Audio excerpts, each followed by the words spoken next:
Welcome to ETV focus. నేను మీ Srinivas Reddy.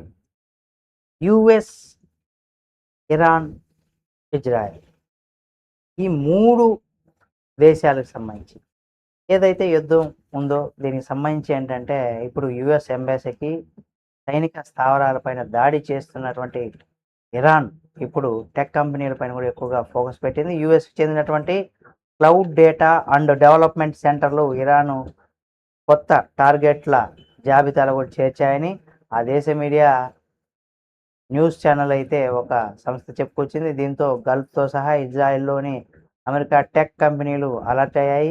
Google, Microsoft, అలాగే ఎన్విడియా, ఐబిఎం, ఒరాకిల్, పాలంటీర్ సంస్థలు ఇక్కడ కార్యకలాపాలు నిర్వహిస్తున్నాయి కాబట్టి ఇవన్నీ కూడా అప్రమత్తమైన కూడా చెప్పుకోవచ్చు. మరి ఈ అప్రమత్తతతో జాగ్రత్తగా ఉండేటువంటి అవకాశం ఉంది కాబట్టి మరి చూద్దాం ఏం జరుగుతుంది ఏమనేది కూడా. ఈ వీడియో మీకు నచ్చితే లైక్ చేయండి. మరిన్ని వీడియోల కోసం మన ఈటీవీ ఫోకస్ ఛానల్ సబ్స్క్రైబ్ చేసుకుని పక్కనే ఉన్న బెల్ బటన్ ఒకటి మాత్రం మర్చిపోకండి.